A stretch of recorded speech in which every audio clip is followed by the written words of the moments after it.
Hello, my name is Colin Smith. I am pianist and teacher at Wonderland Performing Arts.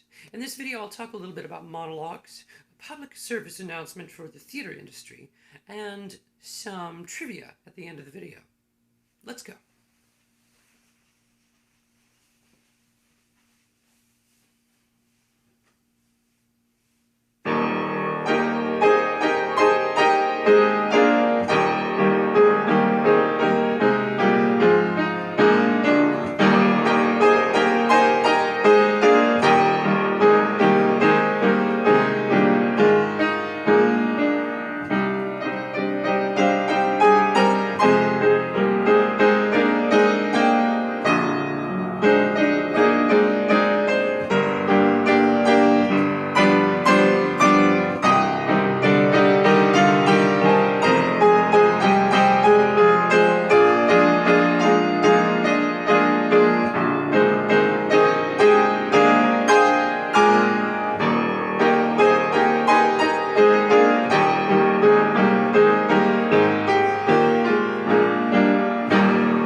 Now, first on our list, we're going to talk a little bit about monologues.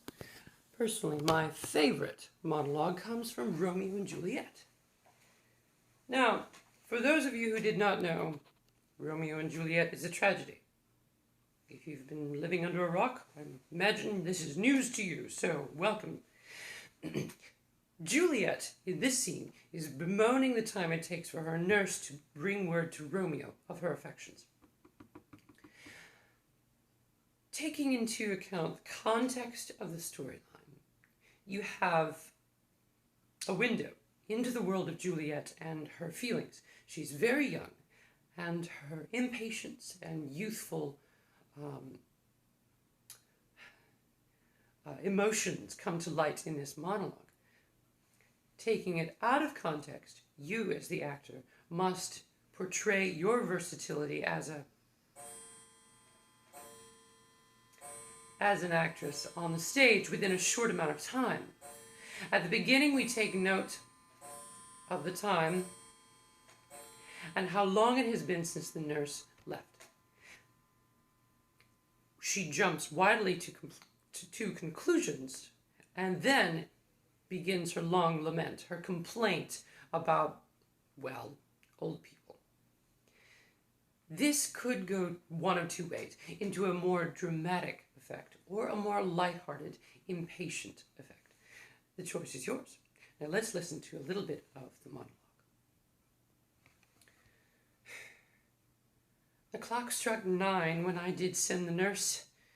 In half an hour she promised to return. Perhaps she cannot meet him. That's not so. Oh, she's lame.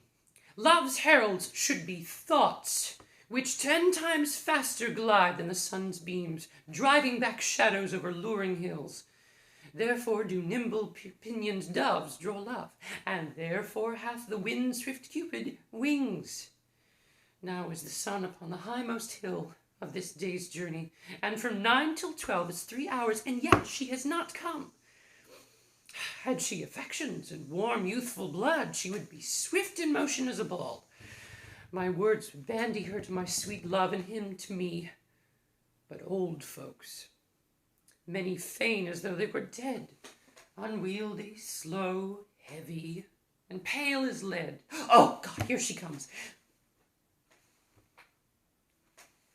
Now then, the wild range of emotion she talks about in the story can be navigated in different ways by you. Your choice to gesture can be graceful in some cases, or it could be more firm and excitable. Perhaps she cannot meet him. Oh, that's not so. Thus, there is this calm approach to the line, as opposed to an excitable one. Perhaps she cannot meet him. Ah, that's not so. This youthful energy can be portrayed in a restrained manner or a wild, all over the place manner. This young girl, Juliet, is extremely, what's the word? Angst. There is a lot of angst in this monologue, all because of, well, bemoaning the postal service of sending her nurse to Romeo. She both hates the fact she cannot see Romeo because of the divide between the families, but there are cultural rules of the time period that prohibit people from meeting one-on-one. Without a chaperone would be absolutely unheard of. So, you take your chances with this monologue. See if your version can bring to light your own emotions of impatience or longing for something that is taking too long. Good luck. Let's talk a little bit about the theater industry. In this next scene, I will demonstrate why it is very important for someone to have the right props. Thank you.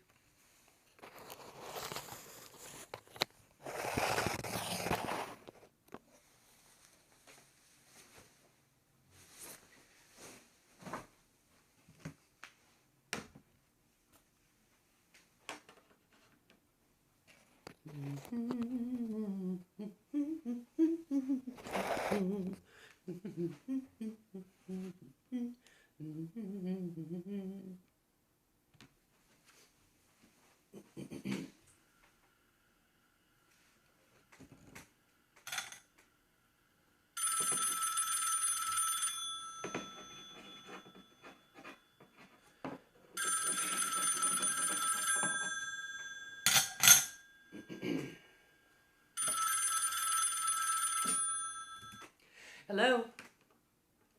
Yes, Mr. Carver? No, Mr. Carver. Well, if I may speak candidly, it would be a mistake at this time. You see, the way in which you have behaved in recent days has been rather unbecoming. In short, I would say that you might find yourself alone in this new venture. Meaning, no one is coming to your birthday party in the conference room. Give you an example? Walking around the office with underwear on your head. Using your fishing rod to steal other employees' staplers. And consistently burning the popcorn every Friday. No, the smell is not a new cologne. Yes, I'm sure you can take the cake back to Walmart. Yes, perhaps next year. But what's that? Love you too, Dad.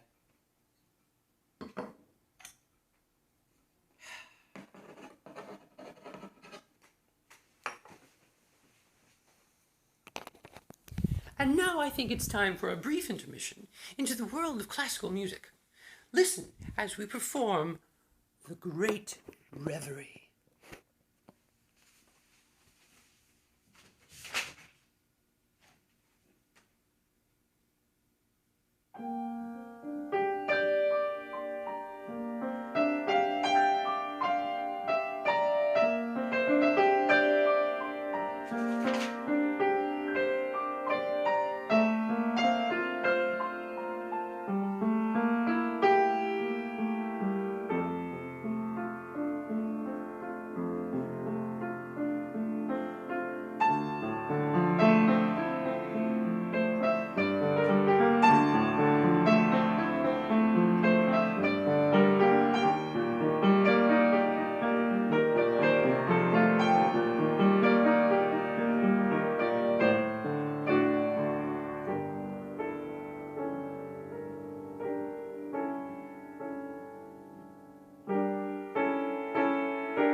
Now then, as we talk about theater trivia, I think one of the greatest examples of good theater literature is a script and book that can flow seamlessly from dialogue into the music. This is a very important part of making a musical, well, good. Now then, one of the best examples is probably Oklahoma. It was world-renowned for its ability to move the plot and enhance the characters with the music. Beforehand, we had musicals that were vaudeville-esque. The vaudeville scene shows, the collection of entertainers that did this and that, did not present a fully fledged story. The music was to take a break from the plot, maybe have the audience tap their toes for a while, and then return to the story. So each time they got bored, a new song would appear. While a ramshackle approach to musical theater, it was what they did. My personal favorite example would be from the musical She Loves Me. As Miss Abolish is eager to prove herself to Mr. Marichek and to the other clerks that are watching, she takes a musical chocolate box and presents it to one of the customers. Where are my lines? Her example is as follows. Wait, this is a musical chocolate box. It has the three elements of good taste: attractive to the eye, attractive to the ear, and functional. This little box has been a lifesaver to many women who have a tendency to overweight. And don't we all? We sit at home reading a good book or listening to a symphony, and without realizing it, our hand slips into the chocolate box. We become indiscreet, eating sweet after sweet, but we know all too well where that may lead. And thus, the saleswoman has become from stuttering about why the box looks nice to what the box is truly for. A diet regimen. Ha! This is very important as it is a seamless example of flowing from one medium to another. It keeps the audience processing the information of the story in different ways, from conversation that takes place in everyday businesses to music that is both beautiful, attractive to the ear, and functional for telling a good story. I wholly recommend that you listen to the entire score and perhaps even watch the different versions of it on YouTube. The version from 1978 is a little too lighthearted. And of course, the Broadway version with Zachary Levi and Laura Benanti is magnificent and wonderful in every way imaginable. You're welcome. And now we come to our composer spotlight. In moving from different mediums, from art as a visual aid to music, Rodgers and Hammerstein effectively created a new genre for storytelling. Were they one of the first? Probably not. But they were certainly one of the best of the 20th century. In the example from earlier, Oklahoma is one of the most magnificent classical examples of musical theater. In a more dramatic light, South Pacific has some of the most heartrending storytelling of love in World War II amidst the Pacific Islands. And in one of my personal favorites, the storytelling and the sound of music is timeless. The melodies are unforgettable. They are melodic, educational in some regards, as well as invaluable to the characters who sing them. I think it was Hammerstein who said that the audience isn't going to go home humming the scenery. And so they took that to heart and created some of the most wonderful, uplifting stories that the stage has ever known. Their lesser examples, such as Flower Drum Song or Allegro, have some beautiful melodies, but the cohesiveness of the storyline was a hit or miss. If I may float to an opinion for a moment, Carousel is probably one of their lesser stories. The idea of opening Act 2 with a clam bake is just not my thing. Nor is the idea that the carousel itself is not on stage for a very long time.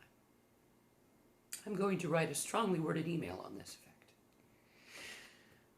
But before we go, I would like to say a quote from Dale Carnegie. Develop success from failures. Discouragement and failure are two of the surest stepping stones to success. This room where I practice, this is a place full of mistakes, both in how I hang the artwork and how I practice my dialogue or my music. I am free to make mistakes because then my ears tell me where it was and my brain can help me overcome these obstacles. I wholly recommend that you listen to music every day and even listen to yourself, because we are our own critics and we can always learn. I will see you soon.